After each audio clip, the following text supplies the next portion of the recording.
It's that time again. It's you and me hanging out, talking about stuff, or, listening to me talk about stuff. And that's perfectly fine. I have lots of stuff to talk about. Some of you were like, hey, James, where the heck were you lately? I have been very busy, and on top of that, I took part in a absolutely incredible Buddhist retreat, which has really kind of led me to press pause and think about a lot of things. And I think that is really good and healthy, and that's what art is about too. I've also been really into checking out this amazing abstract, I guess you'd call her a spiritualist artist that you really do need to know about. Pocket's playing around with a bell. I love it. What else? Yeah, recently I started a new job, which I absolutely love. And that is pretty cool. If you've ever had a job that you were like, holy smokes, it's another day at work, that's pretty fun. Yeah, it's kind of like that. And I have sometimes been wondering if I'm loving it because of having to go through the whole COVID thing and, living our segmented lives. And it feels like I actually have a life back. Or if it's just because I actually really love the job, and I think it's a little of both. Anyhow, let's talk about some other stuff. So the Buddhist retreat that I was on was very interesting. And if you're into such things, and even if you're not, bear with me. But before I get to that, if you haven't yet, and you're watching this now, I'm super excited these days because of, a lot of things in this life, but there's a new Star Wars. It's the Obi-Wan Kenobi show, which is literally like every dream in the universe has come true. And if you haven't seen it yet, holy jumping, it is absolutely amazing. So finish watching the video, then go watch that, because you will not be sorry that you did. And if you don't like Star Wars, I honestly don't want to hear about it, because I'm deaf to all of that stuff. Star Wars it's great, and it adds joy to our lives, and it is giving us a retelling of our mythology in a accessible form for the masses and more. There's a whole lot in it. It's a very juicy thing, and there's so much Zen and Buddhist and Taoist and anyways, if you're not into Star Wars, you need to switch your mind around and open it up and try it out again. But watch Obi-Wan. It is really great. Anyhow, this Buddhist retreat that I was on was something from Tibetan Buddhism called Dzogchen. And Dzogchen it's something that I've been reading about for quite some time and never thought I'd get a chance to actually try it out and take part and learn it from someone who is I don't really like the term, but a Dzogchen master. You can use that term. But some Tibetan lamas that were leading this retreat. And in Tibetan Buddhism especially, it's considered kind of the highest level of training that one can do. And it really kind of how could I put it in simple terms? Because it's not a simple thing. Its focus is on the actual structure and composition of your mind. And it is not what you think. It is a very, very cool way of looking at who you are, what you are, where we are, our universe, and our place in it. And without getting into it too deeply, it is pretty life-changing, actually. And I know you might be like, James, wait a minute, you're a Zen Buddhist and you've been at it for a long time. Yep, and I don't really subscribe to that kind of view with my Buddhism or my life or any aspect of it, in that I'm a this or I'm a that. I, just like my art, I take from as many places I can.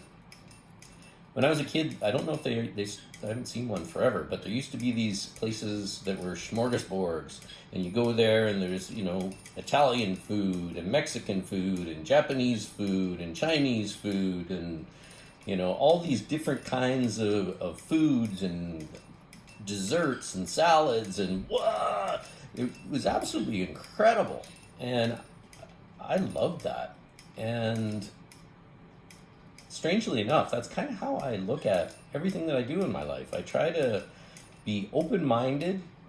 I try to accept everything and try things out. And then I hoist aboard what works for me in the time period that I'm in, and try to retain some of the aspects of it, recognizing that maybe some of it's not ready for me now, but at some point in time, it might be what I need. So the Dzogchen, it looks at what the mind actually is, and what we actually are, and what all things actually are. And if you're into such pursuits, if maybe you've been really looking for something, this is not a terrible thing to do. I would recommend it to anybody. That said, it might not be for everybody. I said at the beginning, it's kind of seen as one of the highest levels of training. And I think that you get more out of it if you have a bunch of time under your belt in meditation and exploring the self, because I would imagine it can be some pretty heavy stuff. And even for me, where, I've been doing all this kind of Zen thing for the most part of my life, and it really kind of gave me a cosmic shift in my awareness of a whole lot of different things, and has really kind of changed my way of doing things in the most subtle, cool, and awesome way. So there you go, Dzogchen. Look it up. And if you get the opportunity and you're truly interested, and it's something that is right for you, I think that it will be one of those things that will kind of spontaneously occur in your life, that you get the opportunity to do it if you're ready for it. Because that's literally how it worked for me. Like I said, I've been kind of looking into this for a while, and then just not too long ago, actually, it was like, wow, I would really... I'd like to do some of that and see more of it and see what it's really like and how it works and blah, blah, blah, blah, blah. And boom, the opportunity kind of landed right on me. And I'm really glad of it. So the artist, though, that I also wanted to talk about before I get distracted by talking about probably the new Obi-Wan show once again, because it was so great. Artist that kind of fits in with the Dzogchen stuff, actually, was a spiritualist artist by the name of Hilma, and there's another 2 letters in between her first and last name. It's Hilma af, A-F, Klint, with a K, Klint. And Hilma af Klint was I don't even know how to describe her, an artist all unto herself. You have to check her out. She was around at, I guess we consider it the beginning of the 1900s. And I believe she passed away just after just at the beginning of the Second World War. I can't quite recall, but it was around that time period. And her art was, she may have been the first abstract artist, or at least she's definitely one of the first. And her stuff is really incredible. I may have mentioned her before. I seem to think that I may have mentioned her before. I'm not quite certain. But if you haven't checked her out, and if you haven't heard of her, Hilma af Klint, you have to see her stuff. She worked in a way that I don't know that I've ever seen anybody before her paint the way that she did. And I honestly think that there are a few people around today that paint the way she did.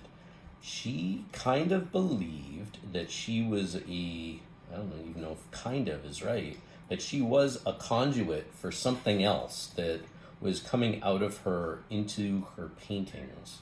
And man, I love that. I love that there can be these artists out there who are true artists that are expressing something that, maybe they are perceiving it as coming from somewhere else. Maybe they are letting their mind drop and they are just creating. And that really appeals to me. For those of you who've been around and checking my stuff out for a while, that's very similar to the way that I look at things. I just love to throw color and form and all these things on pages. And I tend to just let my mind go and let the color and the art appear. And I love to know that there are others out there that are equally these conduits of artistic expression of something more. Like I said, and doesn't mean that, if you're really into photorealistic art, that that's a bad thing. By all means, if you want to try to make your art look exactly like the building across the street, then, whatever rocks your boat. Is that right? Whatever rocks your boat. Is that the saying? I can't remember. If that's not the saying, I'm saying it now. Whatever rocks your boat. Whatever raises your flag. Whatever squeaks the bird. I have no idea. I'm making things up. But she, even in what I've read of her, that Hilma, she was seeing herself as channeling a message from the beyond. And I think that is so cool that her art is that deep, that she believed in it and was expressing it. And it doesn't matter what I think or you think, or it's like, like I'm talking about Star Wars. Maybe you're not into Star Wars. I don't believe you. I believe there's two types of people who love Star Wars and those who lie. And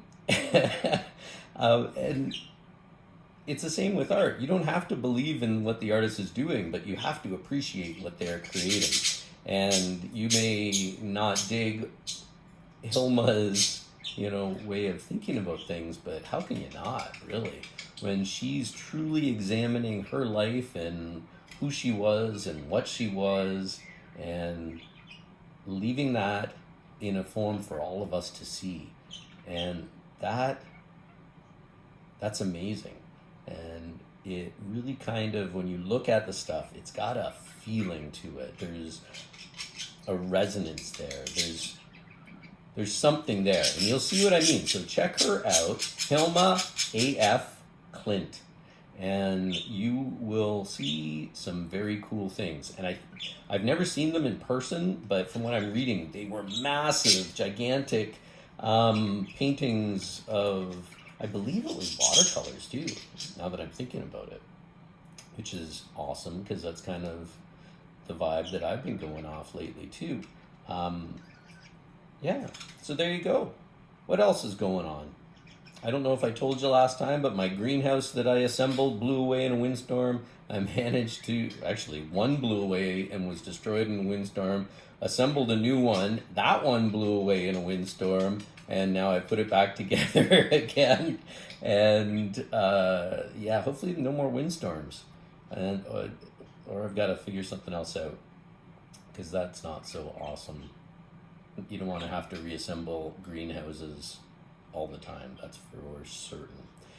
Doing a lot of art. I wish I could show you, but it'll be part of the next sketchbook tour. What about you? What are you working on? I'm really excited about the sketchbook that I'm working on, by the way. I can't tell you anything because it'll ruin the surprise, but I am doing some different things, and I'm doing them in a different way, and I'm really enjoying it. I'd love to see what you do. If you haven't yet, head over to Instagram, find the Sketchbook Zen page, say hi, like it, and then maybe you can show me some of your stuff, and that would be really cool. And other than that, I think that's all I've got for today. I figured some of you are always telling me that you like the vlog style things, so what the heck. Now we're all up to date, and you know, I even got to talk about the Obi-Wan show, which is, I've watched it for 3 days in a row. That's how much I like it. Oh man, it's like the best thing. And you know what? You gotta get joy out of this life. The other thing, before I go, yesterday I took part in a little, it was another Tibetan Buddhism thing, by the way. And the Lama that was at it was talking about compassion and how important compassion is. And you know that I have talked about similar things. And what he said is a little bit of advice that I'm going to give you just before we go. And that is this. You need to cultivate compassion for yourself first. It's one thing to really want to be a compassionate person, to be kinder, to be gentler, to, you know, all of these things. But first and foremost, you need to start with yourself. And it's one thing to tell yourself that you're compassionate to others. It's one thing to believe that you're kind to others, but it's important that you look at yourself, because maybe you are not compassionate and kind to yourself, but you think you're kind and compassionate to others, but are you? Is it even possible if you're not with yourself? Because then it would be kind of fake, wouldn't it? So, something to think about, something to really chew on for a bit. Do you say nasty things to yourself? Do you believe the junk you say to yourself? Do you hinder your own development as a human being and as an artist and everything else by the way that you talk about and treat yourself? And I'm not talking about treating yourself like, you know, buying a new pair of shoes, but, you know, we all need shoes. I mean the way that you really see yourself, the way you really feel about yourself, the way that you really talk to yourself, because we all do it. And most of us believe the junk that we tell ourselves, those mean things. So, right now, starting today, start to treat yourself a little bit better and examine how it is that you are treating yourself. And then from there, let the compassion spread outwards, because that is the best way to be. And I loved the way that he described it, which I did it far shorter, but I hope you hear what I'm saying, because this life that we all have, we have the potential to do a lot of very nice and cool and awesome things. But if we stop ourselves by our own drama inside between these ears, then what the heck are we going to do? Be kind to yourself. Forgive yourself. Live a good life. Help yourself, then you can help others. You take care about yourself. You take care of yourself, and I will see you again very soon. I hope you have a great day.